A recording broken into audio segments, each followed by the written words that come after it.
क्या समय यात्रा संभव है? H.G. वेल्स के उपन्यास द टाइम मशीन में एक नायक विशेष कुर्सी पर बैठता है जिस पर कुछ चलते बुझते बल्ब लगे होते हैं, कुछ डायल होते हैं। नायक डायल सेट करता है, कुछ बटन दबाता है और अपने आप को भविष्य के हजारों वर्ष बाद में पाता है। उस समय तक इंग्लैंड नष्ट हो चुका होता है और वहां पर मार्लॉक और एलोय नामक नए प्राणियों का निवास होता है। यह विज्ञान फंतासी की एक महान कथा है, लेकिन वैज्ञानिकों ने समय यात्रा की कल्पना या अवधारणा पर कभी विश्वास नहीं किया है। उनके अनुसार यह सन की रहस्यवादी और धूर्तों के कार्यक्षेत्र की अवधारणा है। उनके पास ऐसा मानने के लिए ठोस कारण भी हैं, लेकिन क्वांटम ग्रेविटी ने आश्चर्यजनक रूप से इस अवधारणा की बुनियाद हिला दी। समय यात्रा की अवधारणा में सबसे बड़ा रोड़ा कुछ विरोधाभास है। जैसे इस उदाहरण के अनुसार कोई व्यक्ति बिना माता पिता के भी हो सकता है। क्या होगा जब कोई व्यक्ति भूतकाल में जाकर अपने पैदा होने से पहले ही अपने माता पिता की हत्या कर दे? प्रश्न यह है कि यदि उसके माता पिता उसके जन्म से पहले ही मर गए तो उनकी हत्या करने के लिए वह व्यक्ति पैदा कैसे हुआ? इन्हीं सभी विरोधाभासों के चलते समय यात्रा को असंभव माना जाता है।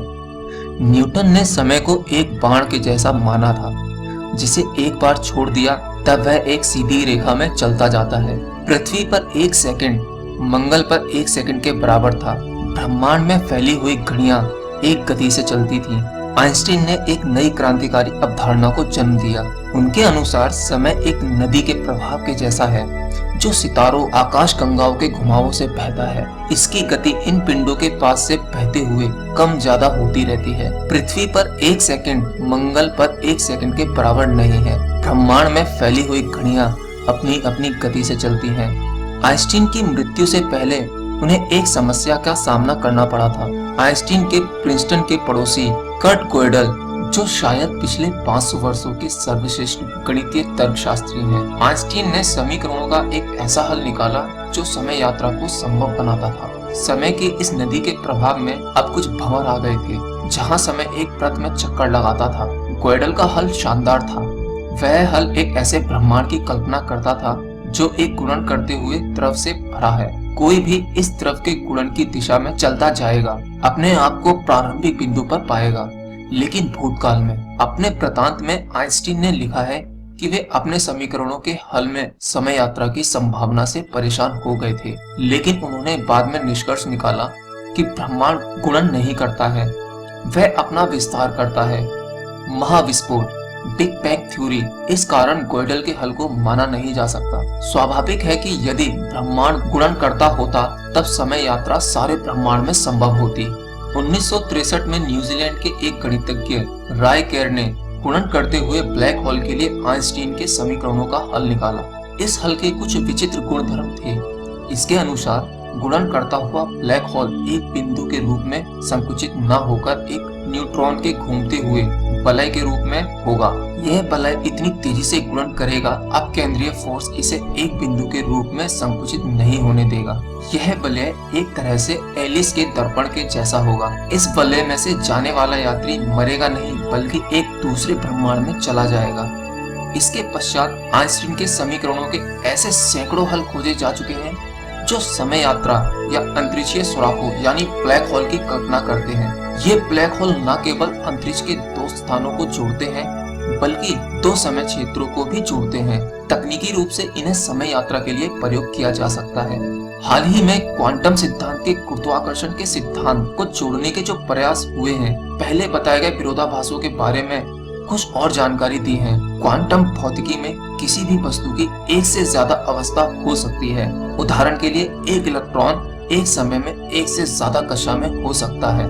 इसी तथ्य पर ही सारे रासायनिक सिद्धांत आधारित हैं। क्वांटम भौतिक के अनुसार स्क्रॉडिंगर की बिल्ली एक साथ 2 अवस्था में हो सकती है, जीवित और मृत। इस सिद्धांत के अनुसार भूतकाल में जाकर उसमें परिवर्तन करने पर जो परिवर्तन होंगे उससे एक समानांतर ब्रह्मांड बनेगा। मौलिक ब्रह्मांड वैसा ही रहेगा। यदि हम भूतकाल में जाकर महात्मा गांधी को बचाते हैं तब हम किसी और के भूतकाल को बचा रहे होंगे। हमारे गांधी फिर भी मृत ही रहेंगे। महात्मा गांधी को हत्यारे से बचाने पर ब्रह्मांड 2 हिस्सों में बट जाएगा। एक ब्रह्मांड जहां गांधी जी की हत्या नहीं हुई होगी और दूसरा हमारा मौलिक ब्रह्मांड जहां गांधी जी की हत्या हुई है। इसका मतलब यह नहीं है कि हम H.G. वेल्स के समययान में प्रवेश कर समय यात्रा कर सकते हैं। अभी भी कई सारे रोड़े हैं। पहली मुख्य समस्या है ऊर्जा। एक कार के लिए जिस तरह पेट्रोल चाहिए, उसी तरह रसायन के लिए काफी सारी मात्रा में ऊर्जा चाहिए। इतनी मात्रा में ऊर्जा प्राप्त करने के लिए हमें किसी तारे की संपूर्ण ऊर्जा का प्रयोग करने के तरीके सीखने होंगे, या असाधारण पदार्थ जैसे नेगेटिव मैटर जो गुरुत्वाकर्षण से ऊपर से नीचे की ओर गिरे। खोजना होगा नेगेटिव एनर्जी का स्रोत। ऐसा माना जाता था कि नेगेटिव एनर्जी असंभव है, लेकिन अल्प मात्रा में नेगेटिव एनर्जी प्रायोगिक सत्यापन कैस्मिक इफेक्ट से हो चुका है। नेगेटिव ऊर्जा, नेगेटिव एनर्जी का बड़े पैमाने पर उत्पादन कम से कम अगली कुछ शताब्दियों तक संभव नहीं है। नेगेटिव पदार्थ अभी तक खोजा नहीं गया है। ध्यान दें, नेगेटिव ऊर्जा या डार्क मैटर नहीं है। इसके अलावा समस्या स्थायित्व की भी है। गैर का ब्लैक होल अस्थायी हो सकता है। यह किसी के प्रवेश करने से पहले ही बंद हो सकता है। क्वांटम भौतिकी अंतरिक्षीय सुराग भी किसी के प्रवेश करने से पहले बंद हो सकते हैं। दुर्भाग्य से हमारी गणित इतनी विकसित नहीं हुई है कि ब्लैक होल के स्थायित्व की गणना कर सके, क्योंकि इसके लिए हमें थ्योरी ऑफ एवरीथिंग चाहिए जो गुरुत्व और क्वांटम भौतिकी के सिद्धांतों का एकीकरण कर सके। अभी तक थ्योरी ऑफ एवरीथिंग का एक ही पात्र सिद्धांत है, सुपर स्ट्रिंग थ्योरी।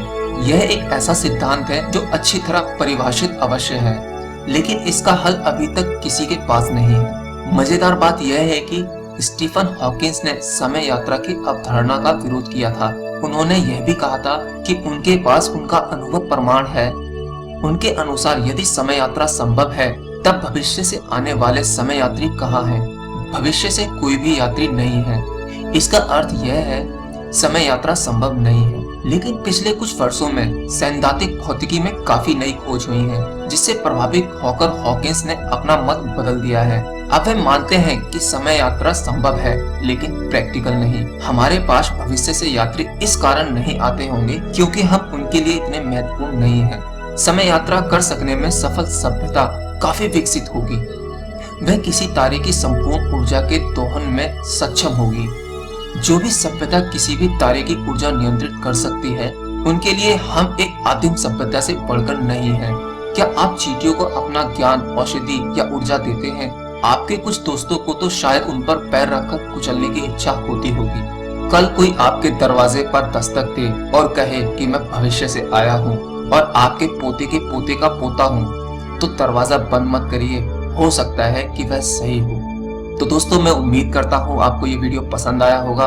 अगर आप भविष्य में भी साइंस ऑफ फिक्शन की कोई वीडियो या कोई जानकारी चाहते हैं तो चैनल को सब्सक्राइब करें, और साथ ही साथ आप किसी के बारे में भी जानकारी चाहिए तो कमेंट में लिख सकते हैं, तो मैं उस पर एक सेपरेट वीडियो बनाकर अपलोड कर दूंगा। मेरे चैनल को सब्सक्राइब करना ना भूलिए। मिलते हैं अगले वीडियो में, तब तक के लिए नमस्कार।